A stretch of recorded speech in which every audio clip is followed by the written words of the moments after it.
আসসালামু আলাইকুম। প্রিয় দর্শক, আপনাদের সকলকে আমন্ত্রণ জানাচ্ছি। শুভেচ্ছা নেবেন।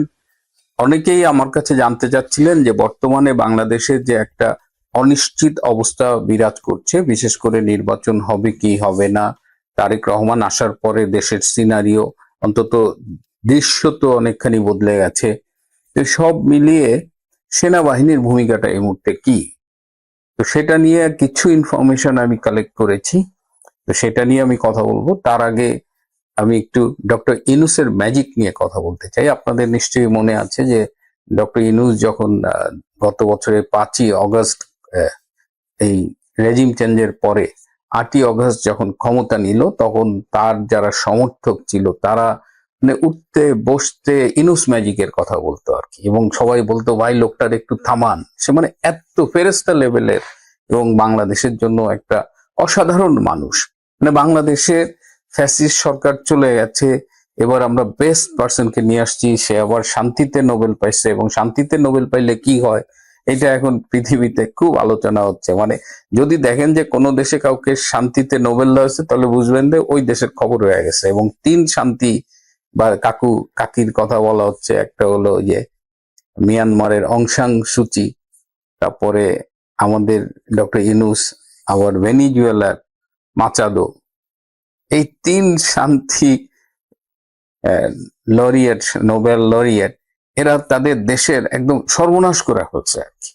তো অং সান সুচি আলটিমেটলি ধরা গেছে, এখন জেলে আছে।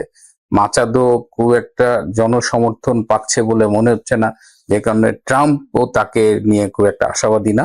কিন্তু ডক্টর ইউনূস বাংলাদেশের যা পাইন মারার, এটা মাইরা ফেলছে। এই যে আজকে পেপারে দেখলাম যে বাংলাদেশের যে বার্ষিক উন্নয়ন বাজেট, সেটা তিনি আবার 30,000 কোটি টাকা কমাইছে। এবং এই বাজেটটা কোথায় কোথায় কমাইছে?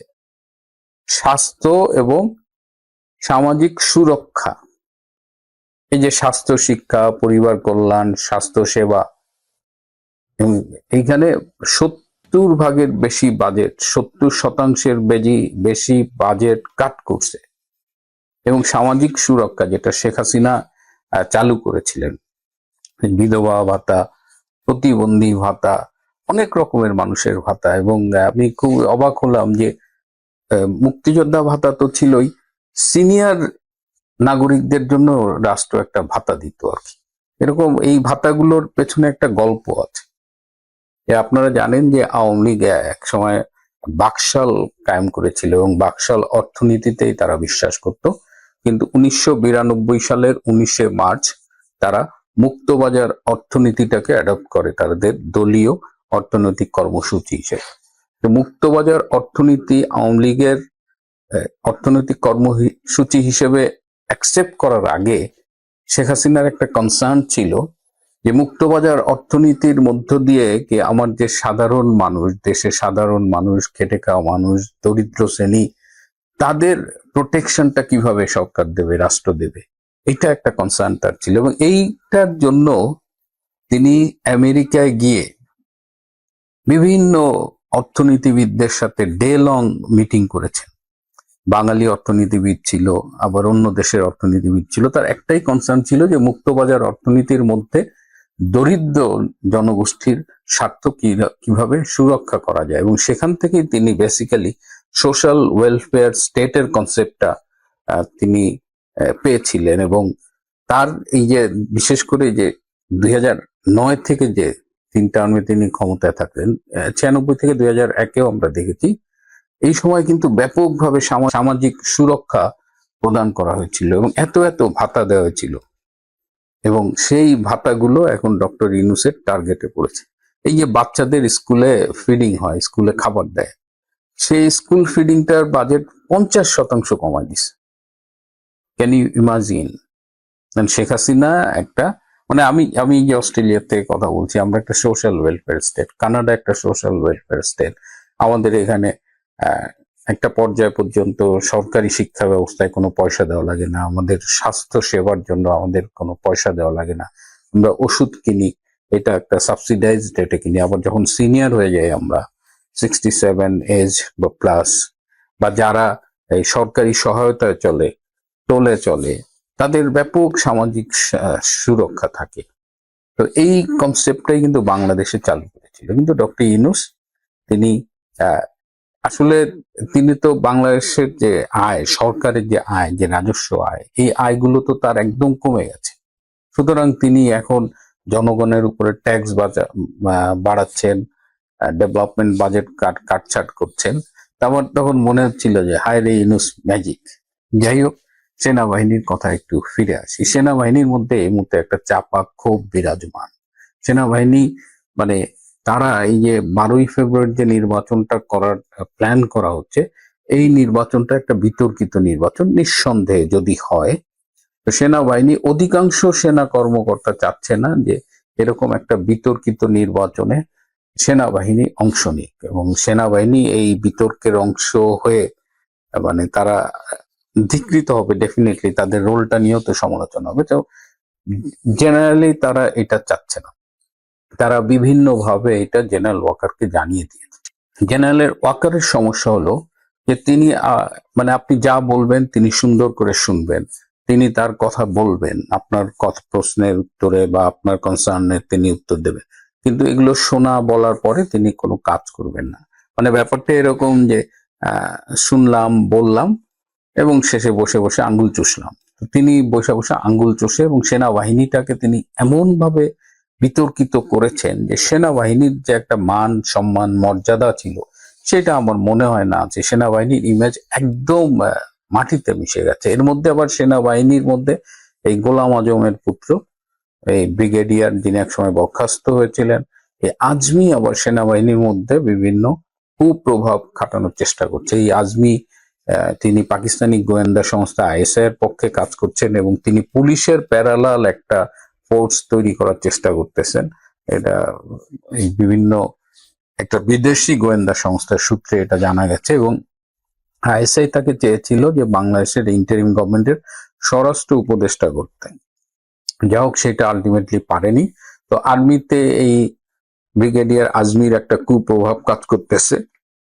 এই আজমির ব্যাপারে আবার জেনারেল ওয়াকার কোনো ব্যবস্থা নিতে পারে না। এটা শোনা যায় যে জেনারেল ওয়াকার নিজেই আজমির একটা মানে যখন আজমির সার্ভিসে ছিল তখন জেনারেল ওয়াকার তার ভাবশিষ্য ছিল আর কি। এই জেনারেল ওয়াকার আজমিকে আর্মির ফান্ড থেকে 5 কোটি টাকা গিফট করছে।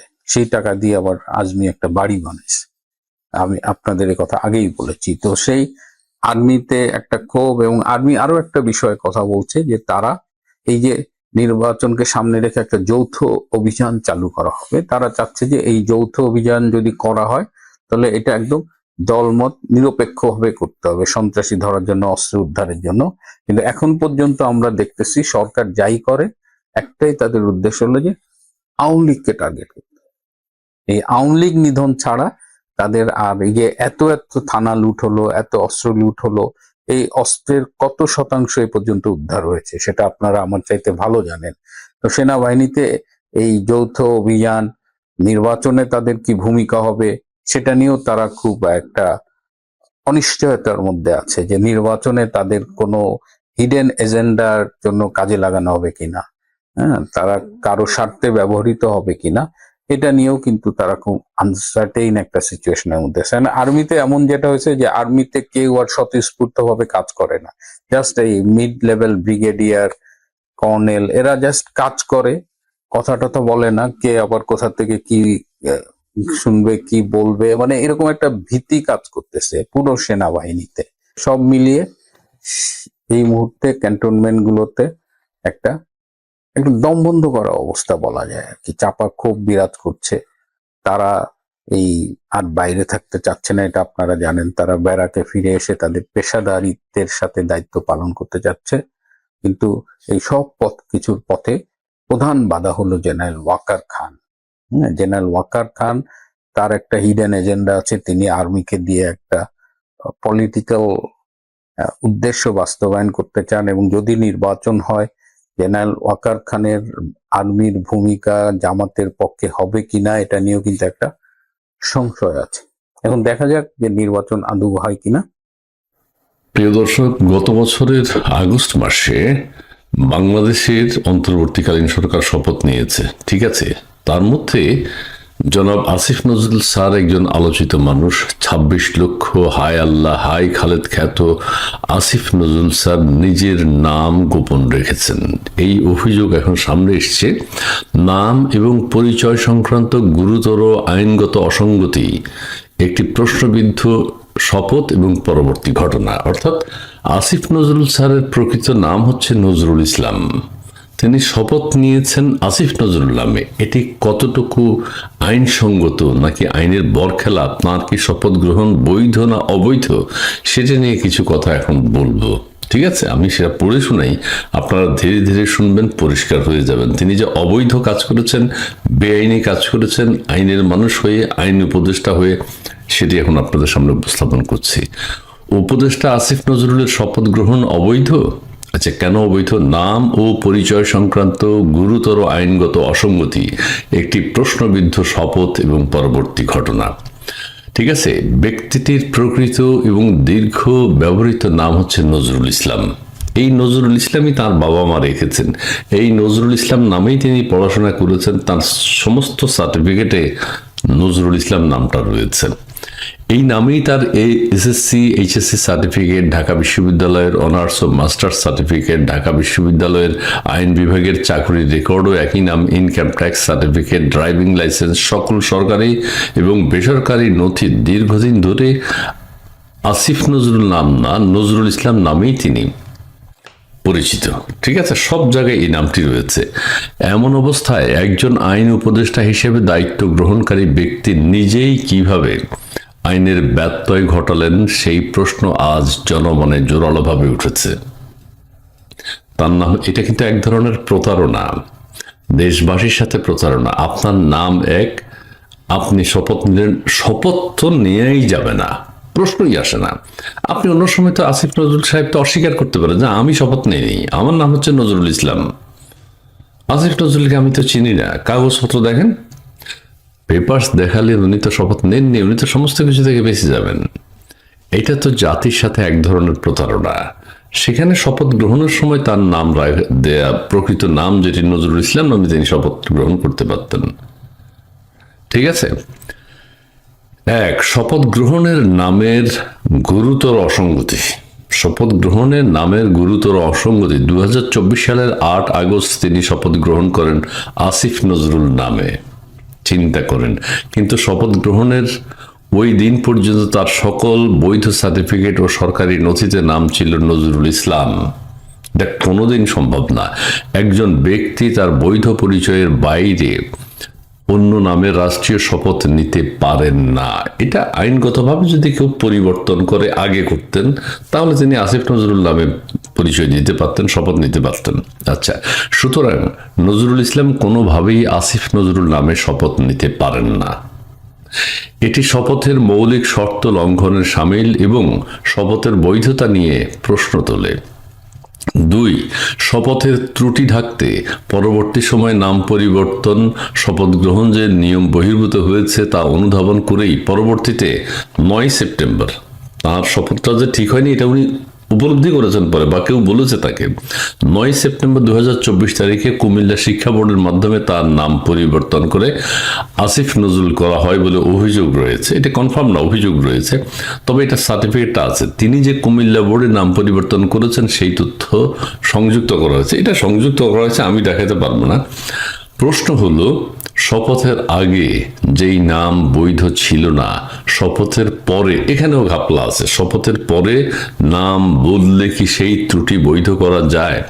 অর্থাৎ আমি বা আপনি একটা অন্য নামে শপথ নিয়ে ফেলছি, শপথ নেয়ার 2 মাস পরে আমি আবার নাম পরিবর্তন করে শপথ গ্রহণ করেছি যেই নামে, সেটা পরিবর্তন করলাম, এটা কি হয়? হয় না। ঠিক আছে, যায় না। চাকুরিরত ব্যক্তির নাম পরিবর্তন স্পষ্ট নিয়ম লঙ্ঘন। শিক্ষা মন্ত্রণালয় ও শিক্ষা বোর্ডের সুস্পষ্ট নীতিমালা অনুযায়ী কোনো চাকুরিতে কর্মরত ব্যক্তির নাম ও বয়স সংশোধন করা যায় না। যখনই একটা নামে আপনি ফিক্সড হয়ে যাবেন, ওই নামে চাকরি করবেন, ওই নামে একটা কাজ করবেন, এরপরে নাম আর পরিবর্তন করা যায় না। তারপরও প্রভাব খাটিয়ে নাম পরিবর্তন করা হলে এটি একটি অনিয়ম নয়, এটি শুধু একটি অনিয়ম নয়, সরাসরি অবৈধ কার্যক্রম। যেটা আসিফ নজরুল সাহেব করেছেন, এতে সংশ্লিষ্ট ব্যক্তি ছাড়াও কুমিল্লা শিক্ষা বোর্ডের চেয়ারম্যান ও সংশ্লিষ্ট কর্মকর্তারা এই অনিয়মের অংশীদার হিসেবে প্রশ্নবিদ্ধ হবেন। হ্যাঁ, যারা গত বছরের সেপ্টেম্বরে আসিফ নজরুল সাহেবের নাম পরিবর্তন করে নজরুল ইসলাম থেকে আসিফ নজরুল করেছেন, তারাও আইনের আওতায় আসবেন। 4, শপথ বাক্যে সরাসরি মিথ্যা পরিচয়। শপথ গ্রহণের সময় তিনি উচ্চারণ করেন, আমি আসিফ নজরুল শপথ গ্রহণ করিতেছি যে,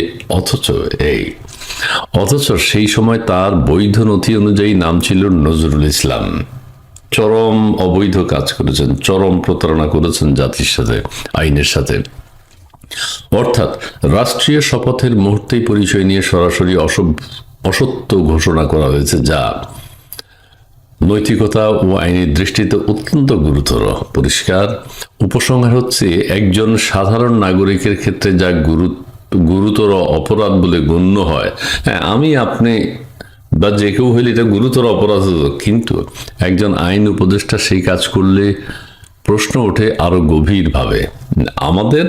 আমরা করলে, সাধারণ মানুষ যারা, আমরা করলে এক ধরনের অপরাধ এটি, কিন্তু আইনের লোক, বিচক্ষণ মানুষ বা যে কোনো গুরুত্বপূর্ণ কর্মকর্তা যদি এই কাজটি করেন, সেই অভিযোগ আরো মারাত্মক। আমি হয়তো ভুলবশত করতে পারি, আমি একজন প্রতারক হিসেবে স্বীকৃত হব, কিন্তু ওনার কি পানিশমেন্ট হবে? উনি জেনে বুঝে আইনের লোক হয়ে করেছেন। এখন প্রশ্ন, জনগণের কাছেই এই ধরনের পরিচয় গোপন ও নিয়ম বহির্ভূত শপথ কি গ্রহণযোগ্য? জাতির বিবেকের কাছে প্রশ্ন। আইনের রক্ষক হয়ে কেউ যদি নিজেই আইন লঙ্ঘন করেন, তাহলে বিচার হবে কার কাছে বা বিচার চাইবে কার কাছে? এই বিষয়গুলো নিরপেক্ষ তদন্ত ও আইনি পর্যালোচনার দাবি রাখে। জি, আমি সোশ্যাল মিডিয়া এটি পেয়েছি, আপনারাও পাবেন, কিন্তু ঘটনাটা সত্য। আমরা আসিফ নজরুল সাহেবকে আসিফ নজরুল নামেই চিনি। উনি সব জায়গায় হায় আল্লাহ আমি আসিফ নজরুল এবং 26 লক্ষ খ্যাত আসিফ নজরুল ইসলাম ওনার বাবা মা নাম রেখেছেন, কিন্তু বৈধভাবে উনি নামটা পরিবর্তন করার নেই। যেহেতু পরিবর্তন করার নেই, আসিফ নজরুল নামে তার শপথ গ্রহণ কোনোভাবেই মেনে নেওয়া যায় না। এটি অবৈধ কাজ করেছেন তিনি, জাতির সাথে প্রতারণা করেছেন।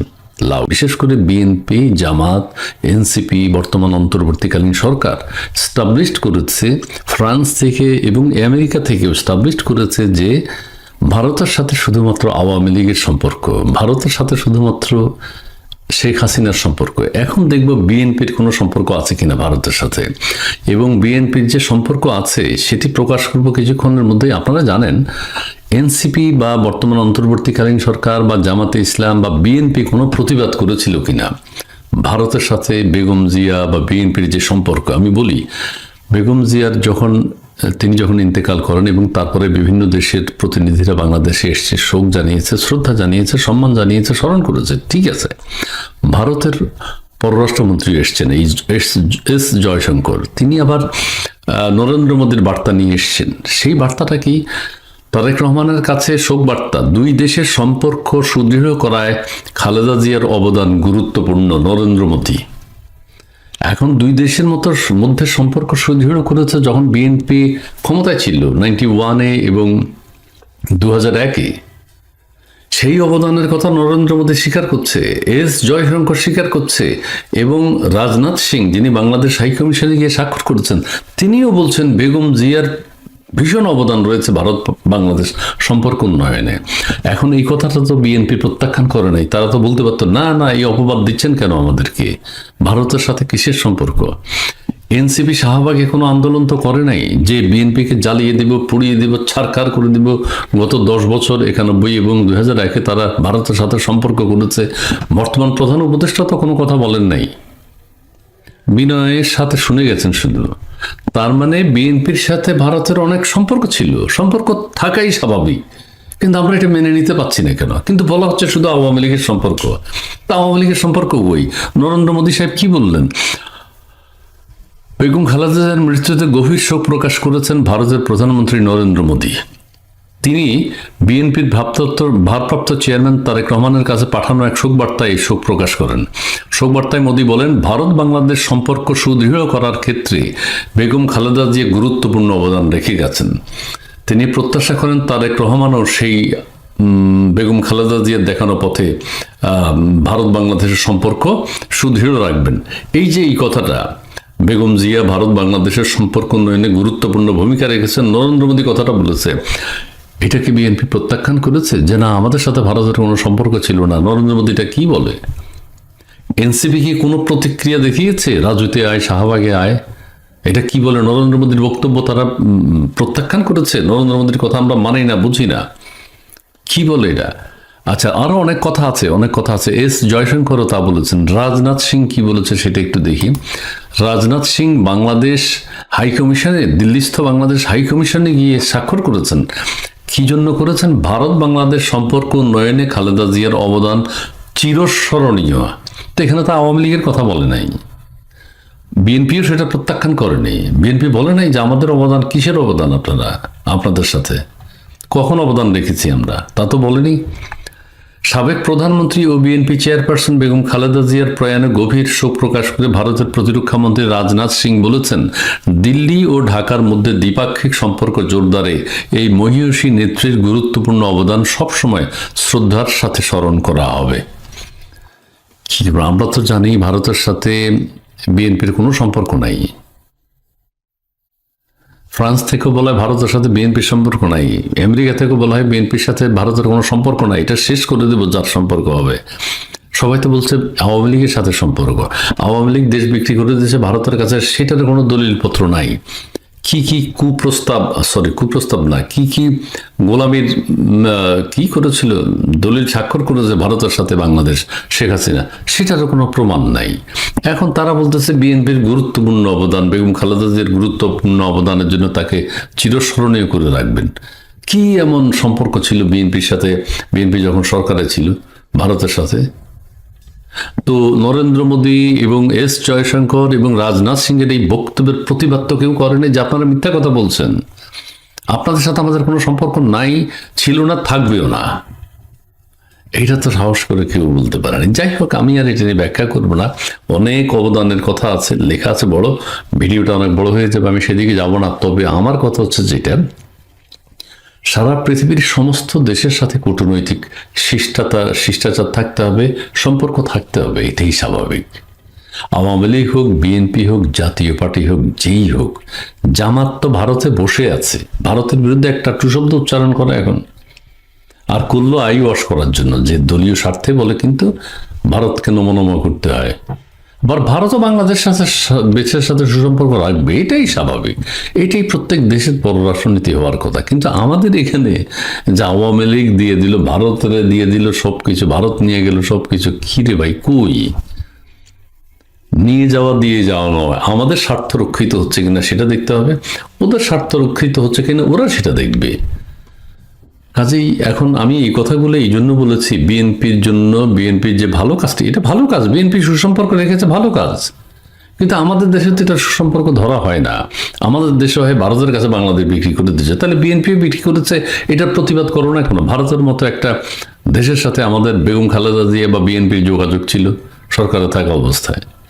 কাজেই এইসব উল্টাপাল্টা কথা বলে, অযৌক্তিক কথা বলে বিষয়টাকে, দুই দেশের সম্পর্ককে নষ্ট করার কোনো মানে হয় না। আমরা এখন টুকটাক দুই একজন যে যারা কথা বলে, তারা কোনো কথা বলা মানে মনে হয় ভারতের পক্ষে বলতেছে। ভারতের পক্ষে আমাদের দরকার নাই, তো কারোই বলার দরকার নাই। ভারতের পক্ষে বলবো, আমরা বাংলাদেশের পক্ষে বলবো। অনেকেই এখন ভারতের বিরুদ্ধে কথা বলে বিধায় আমরা বিষয়গুলো ধরিয়ে দিই, যে তখন ভারতের পক্ষে চলে যায়, মনে যেন ভারতের দালাল। আমরা ভারতের দালাল তো হয়ে গেছি, সবাই বলে ভারতের দালাল। এখন বিএনপি যে ভারতের সাথে সম্পর্ক রেখেছে সরকারে থাকা অবস্থায়, বিএনপি কি দালাল না রাষ্ট্রের কাজ করেছে, সুসম্পর্ক রেখেছে? প্রশ্ন আপনাদের কাছে, এটা কোথায় যাবে? নরেন্দ্র মোদীর কথা তো কেউ প্রত্যাখ্যান করে নাই, এস জয়শঙ্করকে তো কেউ ঝেঁটিয়ে বিদায় করে নাই যে ঢুকতে দেব না, দিল্লি না ঢাকা, দিল্লি না ঢাকা, কেউ তো বলে নাই, তেড়ে আসে নাই তো কেউ। রাজনাথ সিং যে বাংলাদেশ হাইকমিশনে গেছে, তাকে ঢুকতে না দিত, যে না আপনি কি শোক জানাবেন, আপনাদের সাথে তো বেগম খালেদা জিয়ার বিএনপির কোনো সম্পর্ক ছিল না, তো সেটা তো কেউ বলে নাই। হ্যাঁ, এটা শিষ্টাচার, তাহলে শিষ্টাচারটা আমরা মেনে নেই না কেন? তারা গেছে, শোক জানিয়েছে, নরেন্দ্র মোদী চিঠি পাঠিয়েছেন, ঠিক আছে, বেগম খালেদা জিয়ার অবদানের কথা স্বীকার করেছেন, জয়শঙ্কর এসছে বাংলাদেশে, যে পাড়া প্রতিবেশী সবাই মিলে সুখে দুঃখে একসাথে বসবাস করবে, এটাই স্বাভাবিক।